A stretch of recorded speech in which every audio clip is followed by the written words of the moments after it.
prebiehal dramatickejší priebeh finálových bojov o mužský volejbalový primát v súťažnom ročníku 1997-98, než ako priniesol športový život sám.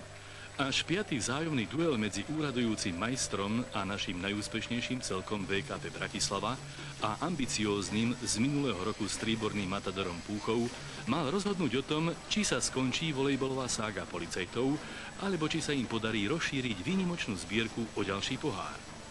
Bratislavčania si v histórii 5 titulov nepamätajú na takú skoro beznádejnú situáciu, v akej sa ocitli po dvoch ani nie prekvapujúcich prehrách práve v tejto hale PKO. A Púchovu naopak chýbal už iba krôčik k tomu, aby na domácej palubovke získal historický titul šampióna Slovenskej republiky. Lenže osud a volejbal zvlášť je nevyspytateľný. Šancu nezvládli, no a v sobotu museli prísť sem do Jamy Levovej. Ukázalo sa, že domáce prostredie sa stáva nevýhodou, ako ste vy komentovali v televízii. Čím som z začiatku nesúhlasil, ale zdá sa, že sa to stáva pravdou, keď by to pravda v konečnom dôsledku bola. Ja si myslím, že VKP je na úteku z tej hrobárovej lopaty. Či sa im to podarí, sa rozhodne dnes, možno dnes. Samozrejme, naše družstvo je pripravené bojovať, dať do hry všetko.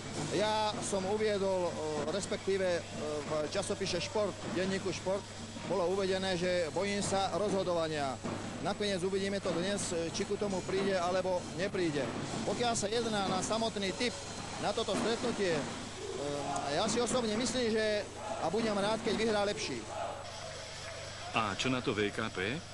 Takúto ťažkú cestu za obhajovou titulu sme ešte nemali, ale ja si myslím, že je to krásne. Prvý raz tu vidím plnú halu na Slovenskej lige a tak to má byť.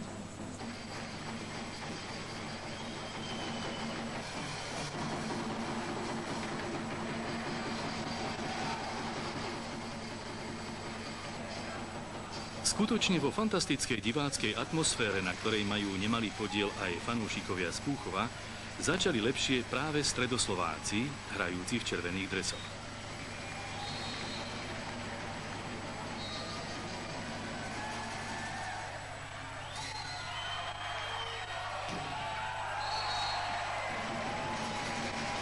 Na policajtov vo väčšej miere dopadol úvodný psychický tlak.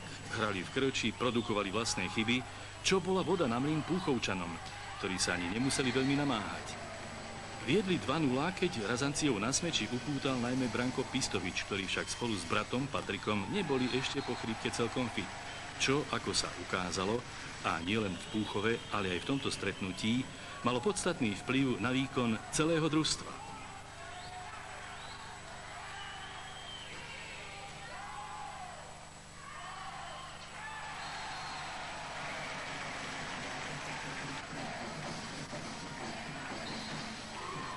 VKP sa iba s ťažkosťami dostávalo do tempa a Ajvari, najlepší hráč finálovej série Peter Diviš, robil nezvyčajné chyby.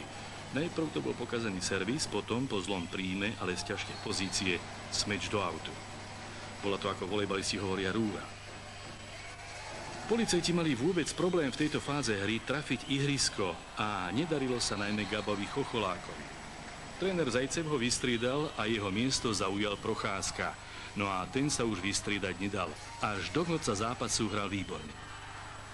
Policajti síce vyrovnali stav na 2-2, no potom prišla 7-bodová šnúra Púchovčanov, ktorí tak získali výrazný náskok, viedli 9-2. No namiesto toho, aby pokračovali v koncentrovanom výkone, poľavili v nasadení a v hre sa im prestalo dariť. Najmä smečiari si nedokázali poradiť buď s blokom, alebo lopty posielali do autu. Ako v tomto prípade Polóny. Bratislavčania zlepšili podanie, s ktorým mal Púchov čím ďalej, tým väčšie problémy. Nahrávač Chudík musel často od siete, z čoho bola potom iba vysoká nahrávka na kôl, kde však čakal pripravený blok policajtov. A boli to vlastne perfektné bloky, ktorými úplne eliminovali útočnú silu Matadoru. Zo stavu 2-9 otočili na neuveriteľných 14-9, 12 bodov za sebou. Bol to podstatný okamih pre ďalší priebeh stretnutia. Domáci nepoznali stratenú loptu, výrazným spôsobom zlepšili aj hru v poli, takže prvý set vyhrali 15-11. V druhom sete už policajti pokračovali v perfektnom výkone, na aký sme u nich zvyknutí až na malé výpadky za celé tie roky. hoci ani Púchovu nemožno uprieť snahu.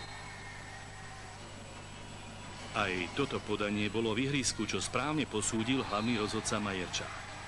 A práve kvôli jeho nominácii na toto stretnutie nechceli Púchovčania nastúpiť. Je na škodu veci, že celý záver súťaže sa niesol v znamení neúnosných emócií, ktoré išli na úkor kvality zápasov. Tréner Števko však nakoniec správne rozhodol, že najmä kvôli divákom predsa len v finále odohrajú. Hráči však opäť sklzli k ich vari najväčšiemu nedostatku. Ak sa im nedarí, s nahnevaným výrazom tváre komentujú a kritizujú každú loptu. Že je to zbytočné a demotivujúce, o tom netreba hovoriť. Po poklese formy v bratislavských stretnutiach sa znovu našiel ťahúň Kanaďan Andy Cameron, hoci za svojím výkonom z Ligy majstrov ešte zaostal. Aj teraz si poradil s púchovským dvojblokom, odrazený smeč skončil v aute. Súper sa už nedokázal zmobilizovať a keď k vlastným chybám prirátame hernú istotu, ktorá Bratislavčanom chýbala v prvých dvoch stretnutiach, Stredoslováci prehrali aj druhý set vysoko 5-15. A vlastne už v týchto chvíľach bolo jasné, kto vyjde z tohto finálového maratónu ako víťaz.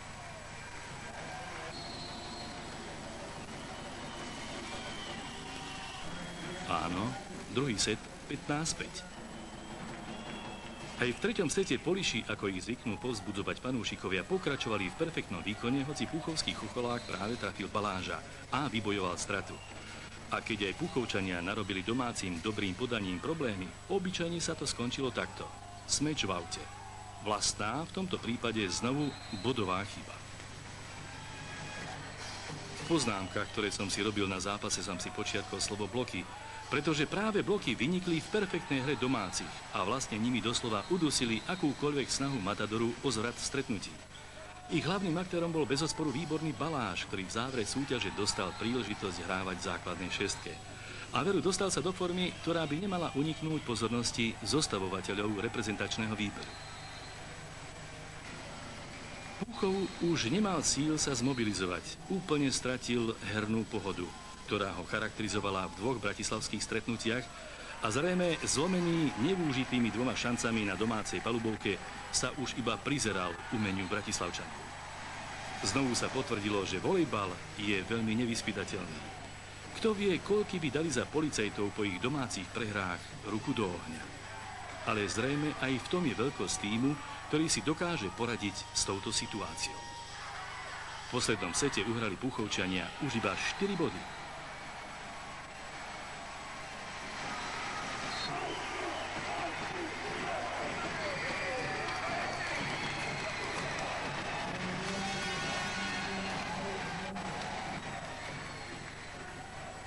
Čo rozhodlo? V čom bola príčina, že črtajúcu sa historickú šancu Púchovčania nedotiahli do konca? Možno, že kúsok šťastia, možno, že niečo iného dotiahnuť nás z toho jedného setu doma, ktorý si myslím, že by možno stačil na to, aby sme zlomili policajtov. A názor reprezentačného kormidelníka? Myslím si, že družstvo VKP bolo koncentrovanejšie, takticky lepšie pripravené na zápas a jednoznačne prevyšovalo družstvo Púchova v kvalite podania a v obrane na sieti. K trofejám VKP tak pribudol aj keď s ťažkosťami 6. pohár za obhájenie titulu.